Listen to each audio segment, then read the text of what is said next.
Everyone. So I'm going to do a video today on a topic that fortunately I've never had to deal with personally, but I know a lot of dogs out there who have a really high potential of developing this condition. I know dogs who have developed um, this condition, and that is a very scary condition called bloat, or there's another word for it.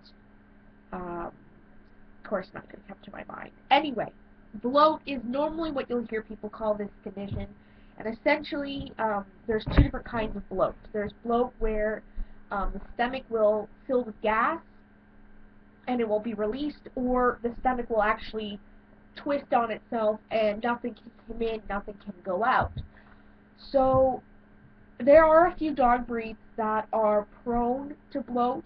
Really, these are your barrel-chested dogs, so Great Danes, most of your Sighthounds, a lot of your Scent Hounds with the big barrel chest, so like the Basset Hound, Dachshunds. Some other dogs, like Dobermans, are prone to this, but really speaking, any dog potentially could bloat. So if your dog does happen to bloat, there's really nothing you can do at home to fix this. It's a very, very life-threatening condition. It needs to be addressed promptly. This isn't something that you can make an appointment for next week and hope that it'll get better before then. Like, we're talking needs immediate attention kind of thing. So if you have a dog that is prone to bloat, or maybe your breeder has warned you that the particular line that you have a dog from is prone to bloat, there are a few things that I recommend, specifically for dogs who bloat, but really these are things that you should keep in mind for any kind of dog. So the first thing is you need to keep your dog from snarfing his food down as fast as possible. So like I said, this doesn't really just pertain to dogs who are more likely to bloat. Dogs who have smushed faces a lot of the time will swallow a lot of air when they eat, and they get very gassy.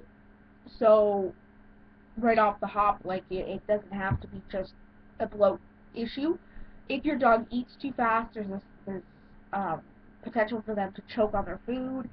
There's potential for them to not digest it properly, so you end up feeding yourself more, or whatever. There's a chance that your dog could, end up inhaling the food instead of actually swallowing it. And, of course, there is this whole issue of bloat. So, if your dog is one of those dogs where you put the food down and it takes less than 30 seconds for the dog to eat, it's probably eating too fast. I've seen dogs clear out a food dish without chewing, without stopping to breathe. It's almost like, it's a really weird motion to describe, but it's almost like they just chunk it all back, and there's no pause for breath, there's no pause to swallow. It's just like, grab the teeth, down the hatch, grab the teeth, grab down the hatch. Like, it's just astronomical how fast some dogs can eat. If your dog is a fast eater, there's a few things you can do. With our dog, we ended up getting a particular ball. It's called a tricky treat ball. We put her food in there. It prevents her from eating too fast because she has to actually roll the ball around, and she can only get 5 or 6 kibbles at a time. Portion pacers are another thing a lot of people will invest in if they have dogs who eat really fast. It's essentially a ceramic ball that you put in the dish. I've seen people use tennis balls. I used to use a Kong with one of my foster dogs. I've seen people with smaller dogs use ping pong balls or golf balls. Just make sure that your dog isn't going to eat, whatever it is that you put in the dish, which is why the portion pacer does such a good job, is because they can't pick it up and accidentally, start chewing on it, and it's hard, so they're going to put it back down. Hopefully, if your dog is one of those rock dogs, and maybe this isn't a good idea. Another thing that I've seen people do is separate their food, put the food in like a muffin tin, so that they have to eat, every little piece of food in every container. There are other treat toys out there. The IQ is a popular one. It looks like a paw print. It's got a wheel and some little switchy thingies. So there are many, many ways to slow your dog down, excuse me, which will help to prevent bloat. Another thing you're going to want to avoid is feeding your dog and then taking your dog out for vigorous exercise directly after eating.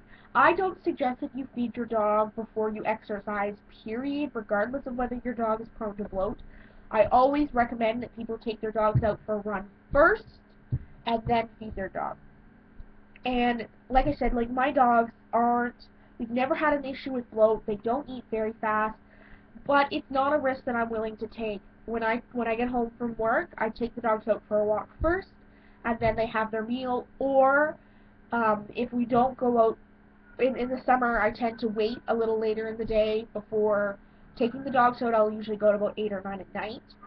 I will feed the dogs as soon as they get home, and then afterwards we'll go out for a walk once it's kind of cooled off.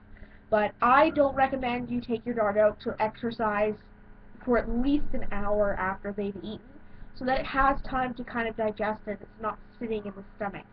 Even puppies who eat and then go out and play or romp around, that's not something I recommend.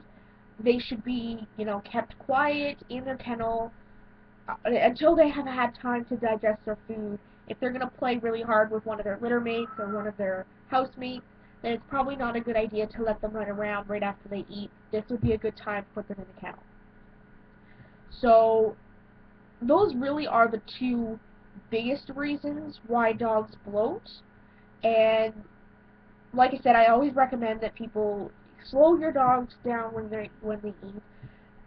Refrain from taking your dog out for a walk directly after they've eaten their meal. Just little things that help to make the potential of bloat happening much smaller. Like I said, I've got a Basset Hound, which I've had many of my friends tell me that their hound crosses have bloated, or they were worried that he or she might bloat.